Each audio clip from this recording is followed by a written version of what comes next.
Sa isang mundong pinapatakbo ng kayamanan, katanyagan at pera, asahan mong makakakilala ka ng isang taong mapanglamang sa kapwa. Mga taong handang samantalahin ang kahinaan ng mga dukha, ng mga mangmang at ng mga walang pinag-aralan para sa kanilang pansariling benepisyo. Para sa kanilang pansariling kapakanan. Yung iba nga, dumadayo pa ng mga liblib na lugar upang doon sila'y manloko, manggansyo, manggoyo ng mga taong sabik sa salapi at sadyang nangangailangan. Gutom na gutom at sadyang sa araw-araw na ginawa ng Diyos ay nahihirapan. Kapag sila ay nakahawak na ng 100 piso, malaki na ang ngiti sa kanilang muka dahil marami na nga silang paggagamitan noon, lalong-lalo na para sa pagkain at pangangailangan ng kani-kanilang mga anak. Ganyan ang buhay ni Susan. Sa malayong lugar sa Kabisayaan, lumaki silang swerte na kung may makain pa silang bigas sa loob ng 1 linggo. Malimit, saging, ube, kamote ang kanilang almusal hanggang hapunan. Minsan nga, ang ulam nila, bagoong, asin, toyo't kalamansi, o kung ano man ang available. Tutulog na kumakalamang tiyan, gigising na problemado at hindi alam kung ano nga ba ang maaari nilang gawin upang kumita ng pera. Isang araw, dumalaw kay Susan ang kanyang kaibigang si Janet. O magandang araw, Susan. Nabalitaan mo na ba? Andito na naman daw si Madam Imelda at bali-balita ko, kumukuha na naman daw siya ng mga tauhan para sa kanilang negosyo. Aba, oo, sa pabrika sa Maynila. Ano bang plano mo? Kasama ka ba sa akin? Janet, wala naman sanang problema pero ang tanong, kamusta na ba yung 5 kababata nating sumama sa kanya noon? Hindi ba't ang sabi nila, babalitaan tayo kung kamusta ang trabaho doon para kahit papaano alam mo naman, mahirap sumubok sa mga bagay na hindi ka sigurado. Mamaya baka delikado yan. Yan ang sabi ni Susan sa kanyang kaibigan si Janet. Ang sabi naman ito kay Susan, ang Madam Imelda daw na iyon ay nagbibigay naman daw ng pera sa mga magulang ng 5. At maganda naman daw ang trabaho sa pabrika. Kaya nga lang, maraming ginagawa. Kaya naman, para sa kanila, sulit daw ang trabaho kaya naman kahit hindi makauwi ay okay lamang. Ang mahalaga, may makain ng kanilang pamilya dito sa probinsya. Nang dahil sa mga balitang iyon ni Janet para kay Susan, napaisip ito. Iiwan ba niya ang kanyang trabaho sa palengke? Iiwan ba niya ang kanyang mga magulang at kapatid sa probinsya upang kumita ng mas malaking pera sa Maynila? Kung tutuusin, baka maging madali sa kanya ang trabaho ngayon dahil unang-una, nakapagtapos naman siya ng sekundarya. Pangalawa, napakasipag niyang trabahador. Hinahangaan siya ng mga tao dahil kahit siya ay babae, wala siyang inuurungan. Ang sabi pa nga ng ilan niyang mga kaibigan ay mas mabuti na ito kaysa naman mag-ibang bansa siya, hindi ba? Mas malayo, mas mahirap umuwi ng probinsya kapag ganun. Humingi siya ng payo sa kanyang mga magulang. Itay, nais ko po sanang humingi ng inyong payo. Nahihirapan po ako magpasya. Alam niyo naman, ang hirap po ng buhay dito sa probinsya. Ang dami ng mga bilihin at ang mamahal pa ng mga ito. Ang daming pangangailangan. Itay, ano kaya sa palagay ninyo? Sumama na kaya ako sa kanila sa Maynila? Mukha namang okay po yung mga amo doon. Sina Madam Imelda, mukha namang okay silang mga amo. Saka mukhang maganda ang trabaho doon. Ilan sa mga kababata ko hindi pa nga umuwi hanggang sa ngayon dahil napakarami naman ang gawain doon. Okay naman daw ang sahod. Kaya lang, hindi ko problema yung pagod Yung mapalayo po sa inyo, yun ang iniisip ko. Yan ang tanong ni Susan sa kanyang amang may karamdaman. Matanda na at tanging ang alam na kabuhayan ay magtanim ng mais. Anak, Susan, nasa tamang edad ka na ngayon. Ikaw lang ang nakapag-aral sa pamilya natin kaya mas alam mo ang tama mong dapat gawin. Mas alam mo kung anong nararapat. Anak, tandaan mo, malayong lugar iyon. Malayo iyon, anak. Mag-isip ka munang mabuti at hindi biro ang pagbalik dito. Tatawid ka pa ng malawak na karagatan. Magaling sana kung marunong kang maglangoy. Alam mo, anak, maraming salamat kasi ginagawa mo ang mga bagay ito para sa ating pamilya. Mga bagay na dapat ako ang gumagawa para sa atin. Napakalaki ng utang na loob ko sa iyo, Susan. Yan naman ang sabi ng kanyang ama kay Susan. Mula pagkabata pa lamang ay malakas na ang loob itong si Susan. Baon niya sa kanyang isipan ang kanyang paniniwala na magagawa niyang iahon sa kahirapan ng kanyang pamilya. Itong mga bagay na ito mismo ang naging dahilan kung bakit nakapagtapos ng pag-aaral itong si Imelda ng sekundarya. Hindi nga nagtagal ay buo na ang kanyang loob. Nagpasya na nga itong sumama sa mag-asawa ni Madam Imelda papuntang Maynila. Bukod kay Susan, sumama na rin itong si Janet at ang tatlo pa nilang kaibigan. Habang sila ay nasa biyahe, katabi ni Susan si Madam Imelda. Kinausap siya nito. Nagkukwentuhan sila. Ang sabi nito, "Aba, Susan, balita ko nakapagtapos ka ng high school. Tamang-tama yan. Pwedeng-pwede ka mag-inventory or kaya magkaha. Basta, sipagan nyo lamang, tibayan mo ang iyong loob. Mapapagaya kayo sa mga nauna sa inyo. At doon na nga sila nag-asawa yung iba eh. At saka ngayon, di hamak na mas maganda na ang kanilang mga buhay doon. Balita ko nga yung iba nakapag-asawa ng mayaman, ng foreigner." Tamang-tama, magandang dalaga ka, malay mo naman, hindi ba? Itong si Madam Imelda, napakaamo ng kanyang mukha. Magaling siyang makipag-usap sa mga tao at sadyang hinahangaan ang kanyang katanyagan dahil sadyang napakayaman ng kanyang pamilya. Idagdag mo pa, miyembro sila ng pamilyang konektado sa politika. Napangiti na nga lamang itong si Susan, pero alam niya sa kanyang sarili na hindi naman siya interesadong mag-asawa sa Maynila. Ang kanyang habol doon ay kumita ng pera para sa kanyang pamilya. Wala nang iba pa. Maya-maya pa habang sila ay nasa biyahe, tumawag sa kanyang telepono ang kanyang itay. Tinatanong siya kung nasaan na siya, kung kamusta ang panahon, kamusta ang biyahe, komportable ba, nasusuka ba siya? Napakamaalaga talagang ama ng kanyang itay. Habang kinakausap ni Susan ang kanyang ama, pinipigil niya ang kanyang sariling hindi maluha dahil baka nga sumama pa ang pakilasa ng kanyang ama dahil dito. Hello itay. Okay naman po ang biyahe namin. Kamusta po kayo? Nagtanghalian na po ba kayo? Oh, itay, sina inay ha? Yung mga kapatid ko. Ingat po kayo dyan palagi. Tay, kayo na humahala sa kanila. Huwag kayong mag-alala pag nakasahod po ako, mapapadala agad ako sa inyo. Magkano bang gusto nyo? Miss na miss ko na po kayo, tay. Miss na miss ko na po kayo agad. At natapos na nga ang kanilang pag-uusap.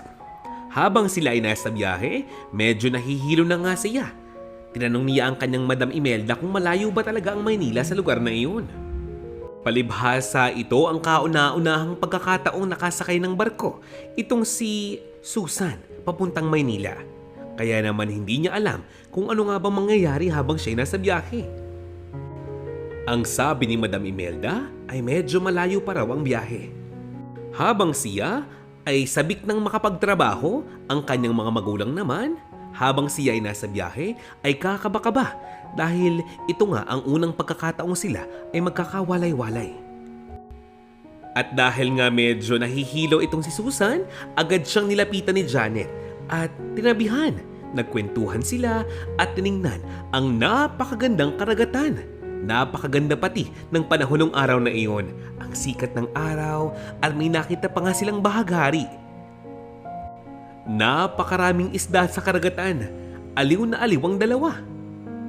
Pati nga si Madam Imelda, makikita mo ang kanyang mga ngiti. Kapag nakita mo siya, mapapangiti ka na nga rin. Napakagaan ang loob ng mga babaeng ito kay Madam Imelda. Parang malaki na nga ang tiwala nila dito. Kahit na hindi pa nga sila nagsisimulang magtrabaho. Walang kaalam-alam itong si Susan at Janet sa itsura ng lungsod na kanilang pupuntahan. ni hindi nga nila alam kung nasaan ba ang lugar na tinatawag nilang Maynila. Kaya naman, medyo nakakaramdam din sila ng takot. Pero pinapasaya na nga lamang nila ang isa't isa upang mawala ang kaba. Ang sabi nga ni Janet kay Susan, "Uy, Susan, wag mo akong iiwan ha. Huwag ka masyadong lalayo sa akin. Alam mo naman, hirap pa akong makapagbasa't hirap din magsulat. Wala pa tayong kapera-pera, kaya huwag mo akong lalayuan ha. Sinasabi ko talaga sa iyo." Biglang naging bakas sa kanyang mukha ang takot at kaba. Basta, Janet, lakasan mo ang loob mo. Ano ka ba naman? Hindi kita iiwan. Magkaibigan tayo, no? Tsaka, lagi mong tatandaan, kapag nagkahiwalay tayo, tumakbo ka sa mga pulis at humingi ng tulong sa kanila. Tutulungan ka naman ngayon. O kaya naman sa malapit na simbahan. Ganun. Sigurado ako. Totoo niyan, hindi ako sigurado, pero siguro naman. Mabait din yung mga taong taga Maynila. Katulad ni Madam, di ba? Di ba? Kahit papaano, naging kampante na ang puso ni Janet. Kaya lang, ang hindi makampante ay ang kanilang tiyan. Matapos kasi ang napakahabang biyahe sa barko, bumaba na nga sila doon at sumakay ng isang lumang sasakyan. Ito ay isang puting van at halatang matagal na itong naghihintay sa kanila. Sa tagal ng kanilang biyahe, kahit isang beses, hindi man lamang sila inalok ng pagkain o inumin ni Madam Imelda. Subalit iyon ay hindi naman pinansin ng mga dalagang ito dahil nahihiya nga silang humingi dito. Habang sila ay nasa biyahe, "Uy, Susan! Susan, gumising ka! Susan, uhaw na ako. Pati aring tatlong kasama natin, gutom na raw. Anong gagawin natin?" Ang bulong ni Janet kay Susan. "Ay naku naman, Janet oh. Akala mo ba ikaw lang? Akala mo ba kayo lang? Siyempre ako din. Pero siyempre nakakaya namang manghingi, di ba? Kaya pumipikit-pikit na lamang ako. Natutulog-tulugan para hindi ko maramdaman yung sakit ng sikmura ko. Pero grabe naman kasi itong mag-asawang to. Parang hindi mayaman. Wala man lang konsiderasyon sa atin.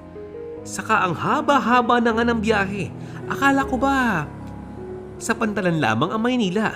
Bet parang ang tagal na ng biyahe natin, nasa van pa rin tayo hanggang ngayon. Mula nang makababa kasi sila ng barko, ay hindi na nga sila kinakausap pa nitong si Madam Imelda. Palagi siyang may kausap sa kanyang telepono. Dahil sa mga pangyayaring ito, medyo nagdududa na ang limang mga dalagang ito. Medyo kinakabahan na nga sila.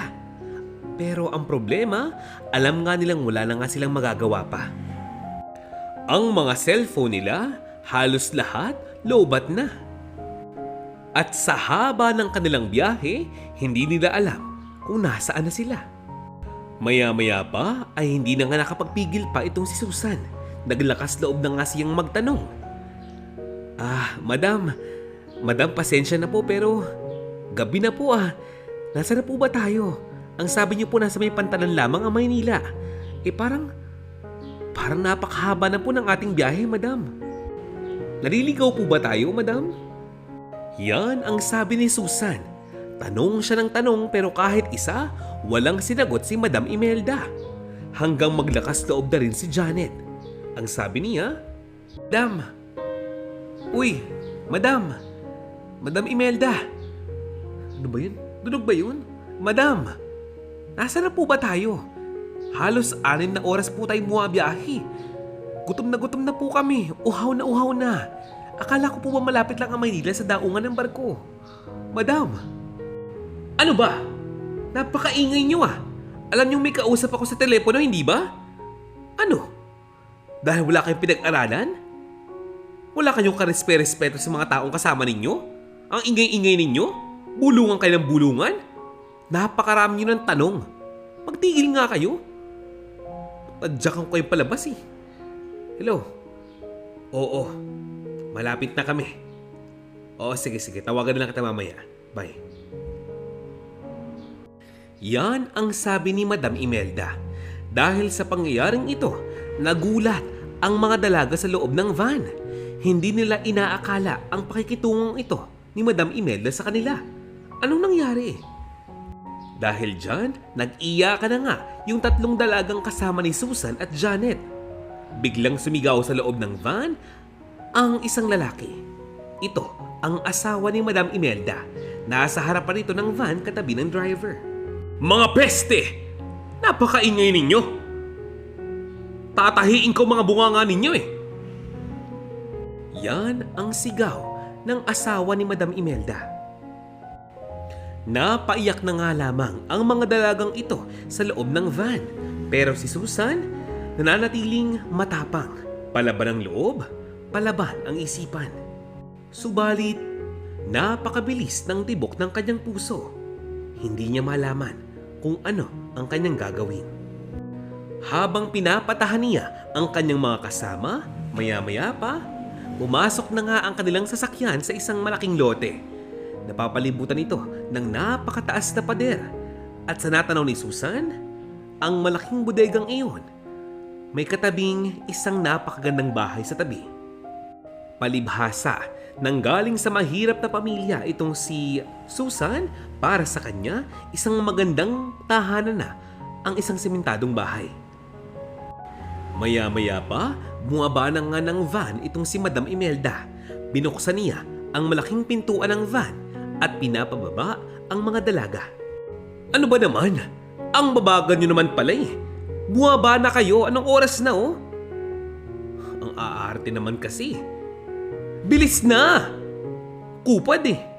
Nabili ko na kayo. Wala na kayong magagawa pa, bawal ang tamad sa lugar na ito. Unless gusto nyo maparusahan ko kayo. Ano, ritingin ka pa ha? Huwag nyo na akong tingnan, lumayo na kayo sa akin. Pumasok kayo. Pasok! Pumasok kayo sa loob ng bodega, bilis na! Hindi na nga nakapagsalita pa itong si Susan. Kailangan niyang pag-aralan ang paligid ng lugar na iyon at agad silang hinatak at itinulak para mapabilis ang kanilang pagpasok sa malaking bodegang iyon. Pagpasok nga nila, napakadilim. Punong-puno ng mga drum at container ang lugar na iyon. Habang ang mga dalagang ito ay nag-iiyakan, nang makapasok sila ng loob ng bodega, inilak ng mag-asawa ni Madam ang pintuan ng bodegang iyon. Nagsimula na nga silang maghagulgulan. Habang yung tatlong dalaga ay nag-iiyakan, si Janet at ang kaibigang si Susan ay humahanap ng paraan upang makalabas sa lugar na iyon. Maya-maya pa,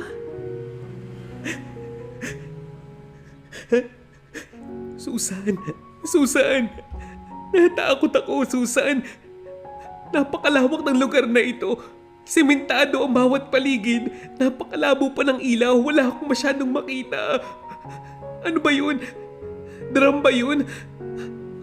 Anong lugar to? Akala ko papabrika ng sapatos to. Susan, gusto ko nang umuwi, Susan. Tulungan mo ako. Ang hagulgol ni Janet.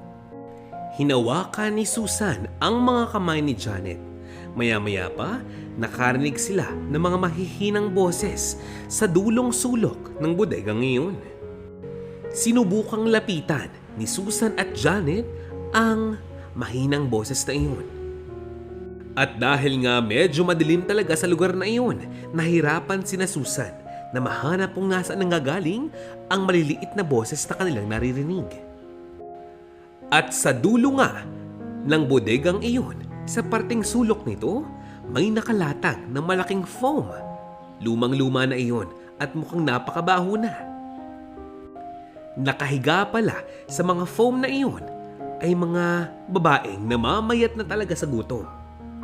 Halos hindi nga magawang bilangin ni Susan kung ilan ba ang mga ito. Halos hindi na nga niya ito mamukhaan. Biglang isang babae ang nagsalita. Sino kayo? Sino kayo? May pagkain ba kayong dala? Pahingi naman oh. Pahingi naman. Diyos ko, Susan! Susan! Sila yung kabarangay natin! Ang sabi ni Janet. Talaga? Teka nga, lalapitan ko. Miss, nakikita mo ba ako? Ako to. Ako si Susan. Kaya ba yung mga dalagang nagmula sa Barangay Gulod? Mula sa Kabisayaan? Tama ba ako? Ako ito. Ako si Susan. Anak ni Kamaning. Yung magkatanim ng mais. At nag-iyakan na nga ang mga ito. At sinabing hindi sila pinapakain ng tama sa lugar na iyon. Hindi naman pabrika ng sapatos ang lugar na iyon. Hindi iyon ang negosyo ni na Madam Imelda, kundi repakan ng mantika, tuyo at suka. Bawal daw sa lugar na iyon ang makalabas sa bodega. Wala silang sahod, halos mahigit 6 na buwan na. At ang pagkain daw nila ay parang pagkain ng baboy. Namamaho ng araw sila dahil wala man lang sabon, wala man lamang shampoo, at ang kanilang damit, walang laba-laba. At nagkwento pa nga ang mga ito. Napaupo na nga lamang itong si Susan sa sahig. Hindi siya makapaniwala sa mga pangyayaring nasa kanyang harapan ngayon. Hindi siya makapaniwala sa kanyang pinasok na gulo. At lalo pa ngang nag-iyakan ang 3 dalagang kasama ni na Susan at Janet. Kahit nahihirapan, sinubukan naman niyang maghanap ng tubig kahit sa gripo ng banyo. At ang kanyang dalang bote ng mineral, mabuti na lamang ay nasa bulsa pa niya hanggang sa ngayon. Napakahirap sa lugar na iyon, napakaraming ipis at halos may daga na rin sa loob. Magdamag silang hindi makatulog, napakainit, napakabanas. Aba, lumipas ang magdamag, wala man lamang bumibisita sa kanila para magdala ng pagkain. Kahit papaano, sinusubukan ni Susan ang lahat ng paraan upang palakasin ang loob ng kanyang mga kasama. Kinabukasan, 6:00 na nga ng umaga noon, ginising sila ni Madam Imelda at may dalang 10 pirasong monay at 3 boteng tubig. Alam mo ba, dahil diring-diri itong si Madam Imelda sa kanila, inihagis niya lamang ang mga ito sa kanila. Akala mo baga ay nagpapakain ng aso sa kalye? Abay hoy! Hoy! Ano? Ang kukupad ninyo? Bumangon na kayo, tanghali na. Ang dami niyo pang tatrabahuin. Kailangan ko ang lahat ng ito maasikaso niyo agad lahat hanggang mamayang hapon. Nagkakaunawaan baga tayo? Sagot! Nagkakaunawaan ba tayo? Biglang tumayo mula sa kanyang pagkakahiga itong si Susan. Malakas ang kanyang loob. Nagsalita siya sa harapan mismo ni Madam Imelda. Masahol ka pa sa hayop, Imelda. Akala ko ba pabrika ang papasukan namin? Pabrika ng sapatos ang sabi mo. Hunghang ka ba? May nakikita ka bang sapatos sa lugar na ito? Taturingan kang politiko. Iginagalang ka ng napakaraming tao. Ang akala namin may malasakit ka sa amin. Ang akala namin mabuti kang tao. Ibinoto ka pa man din namin. Tapos ganito lamang ang gagawin mo sa amin? Sinasabi ko sa iyo, madam. Mananagot ka sa dole. Makakasuhan ka sa ginagawa mong ito. Pagbabayaran mo ang ginagawa mo sa amin ngayon. Palabasin mo kami dito! Palabasin mo kami! Ang sabi ni Susan. Wow! Naman! Susan! Baka nakakalimot ka. Kahit ano pang tibay ng loob mo, kahit pasabihing marami kang alam tungkol sa batas, hindi mo magagawa ang lahat ng nais mong gawin. Akala mo ba makakalabas ka rito? Ha? Ibabaong ko kayo dito ng buhay sa lote ko. At wala nang makakaalam pa na nagpunta kayo rito. Ha? Subukan mo! Subukan mo! Tapangan mo pa! Palakasin mo ang loob mo at ng mga kasama mo at tingnan ko lamang kung saan naaabot yung tapang ninyo. Ha? Yan ang sabi ni Madam Imelda kay Susan. Binawi pa niya ang 3 bote ng tubig na kanyang inihagis. Natigilan na nga lamang ang mga dalaga sa loob ng pabrika ngayon. Hindi na nga nakasagot pa si Susan pero galit na galit ang kanyang puso't isipan sa taong ito. Pero kailangan niyang sumabay sa agos. Kailangan niya itong gawin para hindi siya mamatay sa lugar na iyon. Hindi sa ngayon. Kung makikita nyo lamang ang loob ng pabrikang iyon, napakadilim, napakabaho, naghalo-halo na ang amoy ng tuyo, ng suka, at ng mantika. Maging ang baho ng mga taong hindi na nga nanliligo, ilang araw na. Siyempre, sa dami nilang tao sa loob ng pabrikang iyon, sapat ba ang ilang pirasong tinapay para sila'y mabusog? Siyempre hindi. Yung iba sa kanila, tumitikim ng kanilang niriripak na tuyo. Mapunan lamang ang gutom.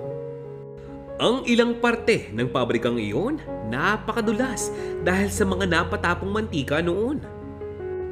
Alam mo ba, binabatukan pa sila sa mga pagkakataong nakikita silang nagpapahinga o nakakatulog sa trabaho.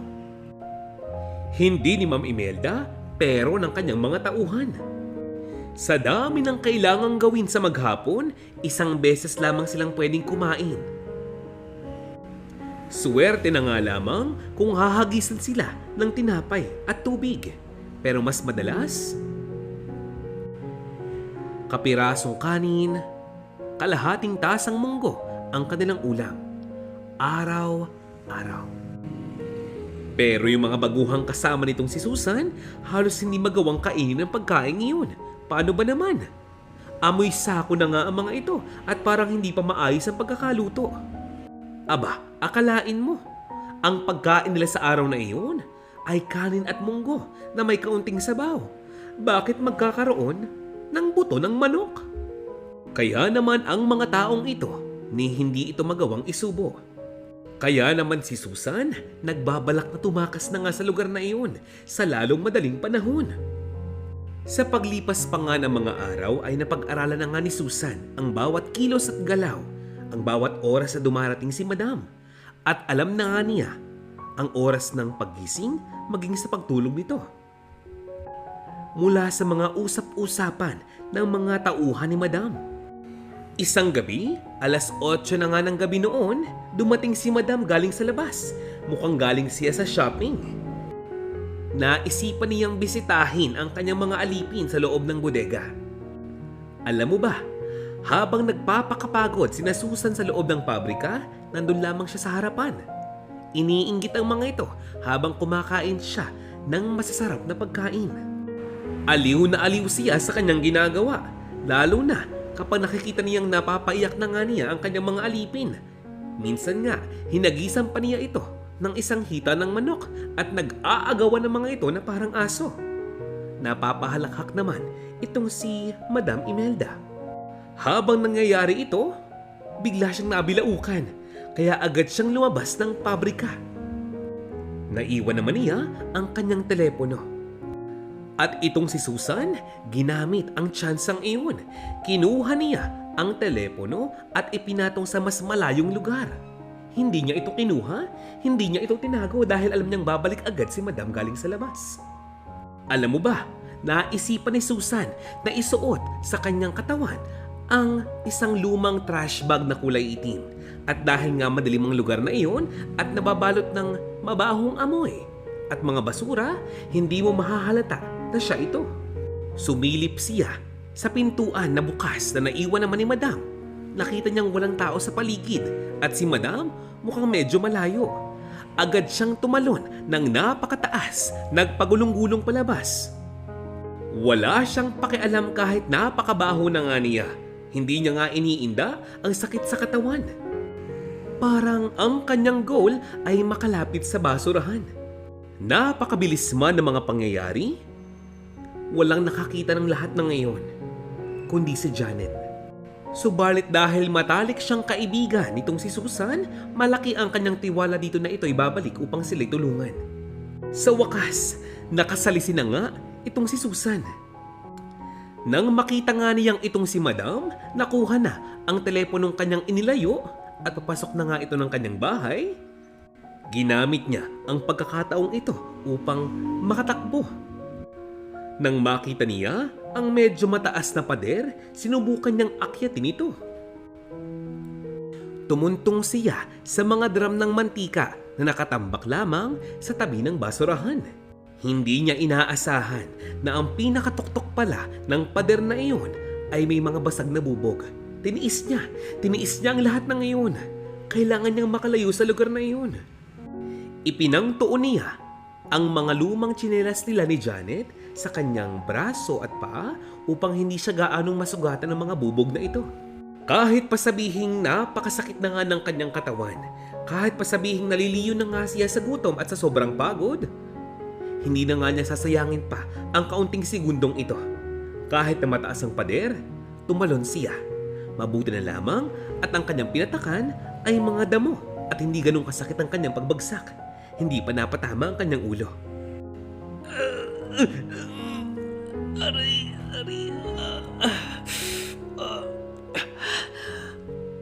Kailangan ko tumakbo. Habang tumatakbo itong si Susan, ang kanyang bulong, babalikan niya daw ang kanyang mga kakilala, lalo na ang kanyang kaibigang si Janet sa pabrika ngayon. Isang mahabang highway ang kanyang nilakad at tinakbo. Medyo patay buhay pa ang ilaw sa lugar na iyon at sa awa ng Diyos, wala siyang nakasalubong na kahit na sino. Habang masakit ang kanyang mga paa, may bali na nga ang kanyang binti, patuloy pa rin siya sa paglayo. Bitbit niya sa kanyang puso't isipan ang galit at paghihiganti sa mga taong gumawa sa kanya at sa kanilang mga kaibigan ng hindi maganda. Lumipas pa nga ang ilang mga oras. Halos 3:00 na ng madaling araw noon. Habang siya naglalakad, nakakita siya ng isang nakaparadang truck at pinilit niyang makaakyat sa likurang bahagi nito. Bahala na kung saan siya dalhin ito. Kahit saan, wag lang sa lugar na iyon. Habang tumatakbo ang malaking truck na iyon, si Susan, nakamulat lamang ang mga mata, nakatingin sa bawat paligid na madaraanan ng sasakyan. Nakita niya ang isang napakalaking arko, nakalagay doon, San Pedro, Laguna. Hindi man siya sigurado, pero malakas ang kanyang loob na ang lugar na ito ay hindi Metro Manila. At dun lamang nakaramdam ng pagod ang kanyang katawan. Nakatulog siya sa kanyang pagkakasiksik sa mga sako ng bigas ng truck na iyon. Maya-maya pa, nagliwanag na nga ang buong paligid. Nagising itong si Susan dahil napakasakit na nga ng kanyang tiyan. Aba, boss, sino to? Hoy! Nako, saan ka ba? Anong ginagawa mo dito? Bakit ka andyan? Bumaba ka nga dyan. Magagalit ang amo ko nito eh. Bumaba ka dyan. Saad ng pahinante.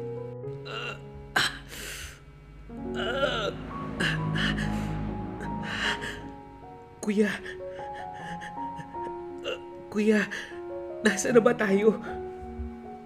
Yan ang tanong ni Susan sa lalaking nakakita sa kanya habang iniinda niya ang sakit ng kanyang balikat na napatama pala sa bubog.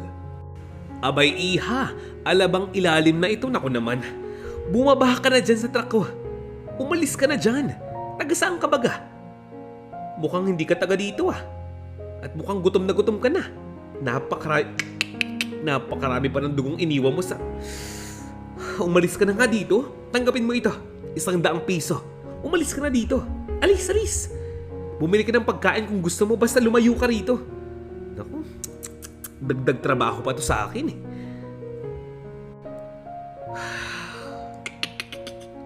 Bagamat napakagaspang ng ugali ng lalaking iyon, ay napakalaki pa rin ang pasasalamat sa kanya ni Susan. Patakbong bumaba ng truck si Susan at agad na naghanap ng tindahan. Uhaw na nga siya. Gutom na rin. Subalit kailangan niyang lakasan ang kanyang loob. At nang mapawi ang kanyang gutom at uhaw, sinubukan niyang humingi ng tulong sa mga pulis. Isang mamang pulis nga ang kanyang nakita. Nilapitan niya ito. Pero hindi pa man din siya nagsasalita ay pinagalitan na nga siya nito. Biglang bumuhos ang malakas na ulan.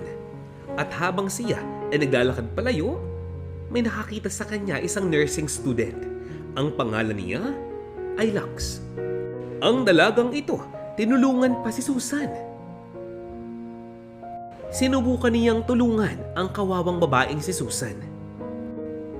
Binendahan niya ang mga sugat nito pagkatapos niyang linisin. Pero dahil nagmamadali nga siya dahil meron pa siyang klaseng kailangang habulin, iniwan niya na nga itong si Susan. Pero bago siya umalis, iniwan niya ang kanyang ekstrang payong dito. Mukhang itong estudyanteng ito ay isang hulog ng langit para kay Susan. Nagising na lamang itong si Susan sa ilalim ng isang napakalaking tulay. Ang kanyang sugat, may benda na. Meron pa siyang ekstrang payong at soft drink sa kanyang tabi. Wala man lamang siyang ideya kung sino nga ba ang mabuting taong tumulong sa kanya. Hindi man lamang daw siya nakapagpasalamat. At habang siya ay napapaiyak, nakakita siya ng isang poster. Nakalagay doon, "Wanted Kasambahay." Naglakas loob itong si Susan na masukan siya doon at sa awa ng Diyos ay natanggap naman siya. Nagawa pa nga niyang itago ang mga sugat sa kanyang katawan dahil gamit niya ang jacket na nakabalot sa kanyang bewang. Sinabi sa kanya ng kanyang bagong amo ang trabahong kailangan niyang gawin. Mukhang napakahirap nito. Ang iba, halos trabahong panglalaki pa. Pero hindi na ito panahon para mamili. Ito ang panahon upang kumita siya ng pera. Pero syempre, bago siya makapasok sa trabahong iyon, kailangan niya munang dumaan sa mga interview. Kinausap siya ng amo at sa awa ng Diyos, mabuting tao naman daw ang among ito. Inamin niya sa kanyang bagong amo ang lahat-lahat ng pangyayari. Kinaawaan siya nito at tinulungan. Sa huli, inunawa niya ang buong sitwasyon. Itong si Susan, binigyan ng masasarap na pagkain. Binigyan pa siya ng mga bagong damit.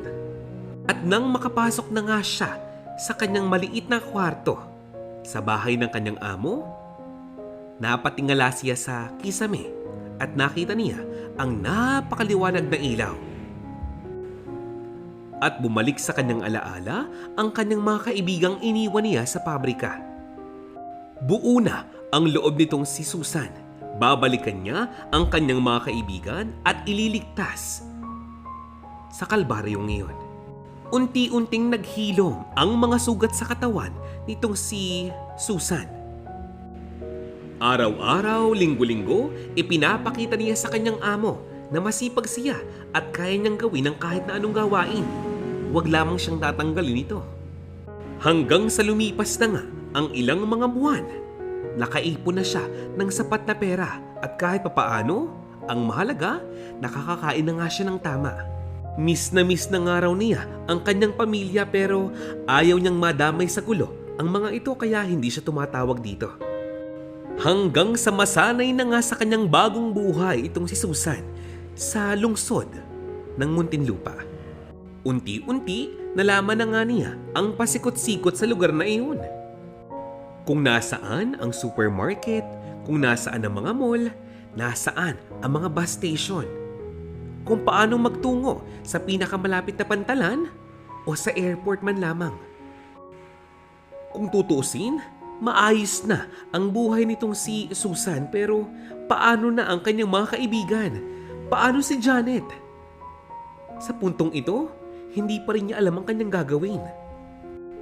Hanggang sa magpasya na nga ito, nagpaalam siya sa kanyang amo na nais niya na ngang dalhin sa isang programa ang kanyang problema. Humingi ng tulong itong si Susan sa isang programa na kung saan tumutulong sila sa mga taong nangangailangan, mahirap ka man o mayaman. At dahil nga dito, mas lumakas ang loob ni Susan na magagawa na nga niyang tulungan itong sina Janet. Ang programang ito, Bitag. Nang dahil na rin sa tulong ng amo ni Susan, nagawa niya agad makadiretso sa mga staff ni Ben Tulfo. Nakahingi siya ng tulong at naipaalam niya ang buong pangyayari. Sa loob lamang ng ilang mga araw, sinamahan siya nito upang magbalik sa bayan ng San Pedro, Laguna. Nalaman na nga nila ang totoong record ni Madam Imelda sa bayan na iyon, ang tunay niyang pagkatao. Hindi maipaliwanag ni Susan ang kanyang nararamdaman. Nais niyang matulungan ang kanyang mga kaibigan kaya lang siya mismo hindi niya alam kung buhay pa ang mga ito. Kaya naman, walang tigil sa pananalangin itong si Susan na sana maging maayos ang operasyon. Isang araw, isang pulis ang nagpanggap na parokyano ng mantika at doon napasok ng mga pulis ang maduming bodega ni Madam Imelda. Nakita nila ang napakapayat na mga kababayan ni Susan. Pinasok ng napakaraming pulis ang bodega ngayon. Si Madam Imelda nagwawala dahil nagkataong day off noon ang kanyang mga tauhan. Maliban sa mga kababayan nitong si Susan. Trespassing! Trespassing, tulungan niyo ako! Ang sabi ni Madam Imelda, pero natigilan mismo siya nang makita niya ang isang pamilyar na mukha. Nakita niya si Susan. Si Madam Imelda, galit na galit, dinuro-duro at pinagsisigawan, minura-mura niya itong si Susan. Muntikan pa nga niyang sabunutan ang dalaga. Pero itong si Susan, walang reaksyon. Nilapitan pa nga niya itong si Madam Imelda at sinampal sa mukha. Huwad ka! Mabulo ka sa kulungan!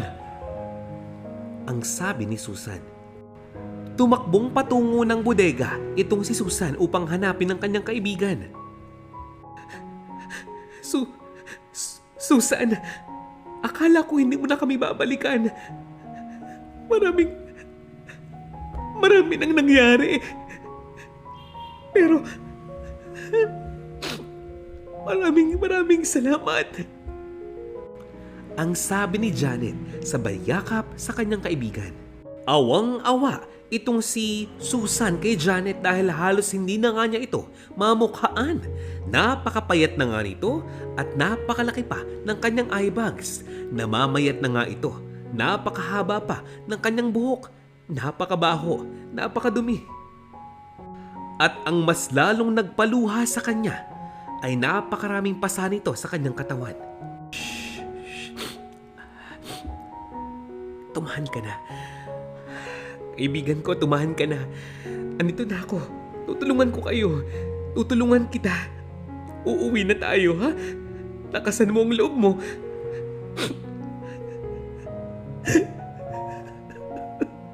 Bukas, nakulong na itong si Madam Imelda at ang kanyang asawa. Napasara na ang kanyang negosyo, ang bodega at patong-patong na kaso ang kanyang haharapin. Bukod sa ilang taong pagkakakulong, kailangan din niyang bayaran ng pera ang mga taong ginawa niya ng hindi maganda. At nakabalik na nga sina Janet at ang siyang pangkadalagahan sa kanilang probinsya, dun sa Visayas. Pero itong si Susan, nagpaiwan naman sa Alabang. Nagtrabaho pa siya ng mas matagal pa. Tumulong naman dito kay Susan ang kanyang amo upang manalo sila sa bawat kasong isinampangan nila sa pamilya ni Madam Imelda. At sa awa ng mahabaging Diyos, walang laban ang mahuhusay na attorney na binayaran ng kanilang pamilya. Nanalo sa kaso, sina Susan at ang kanyang grupo. Napatungo na nga lamang itong si Madam Imelda at ang kanyang asawa. Ni hindi nga sila makatingin ng diretsyo sa mata ni Susan. Ang mahalaga ngayon, naibigay na nga kay Susan at sa kanyang mga kaibigan ang katarungan. Ilang taon pa nga ang lumipas itong si Susan, sa Maynila na nga nagkatrabaho ng mas maganda. Doon na nga siya nagkapamilya at mukhang may balak pang ipagpatuloy ang kanyang pag-aaral. Siyempre, hindi niya pinabayaan ang kanyang pamilyang naiwan sa Visayas. Dinala niya ang mga ito sa Maynila at nagkaroon sila ng kahit papaano magandang buhay. At dito na nga po nagtatapos ang ating istorya ngayong araw na ito. Pero bago ang lahat, binabati ko po muna na magandang araw sina Marivic Bueno, Miss Edna Montino, at Susana Pambid Passion. Shout out sa iyo, Priscilla Garcia at Gina Brillion. Hello, shout out din po para sa inyo, Rosita Dionido from Montalban, Rizal. Lucy Castillo from Oriental Mindoro. Last but not the least, Miss Rosel Arby from Taguig City. Maraming salamat muli sa inyong pakikinig sa susunod po muling kabanata ng panibagong storya ng Von Malia TV. Paalam!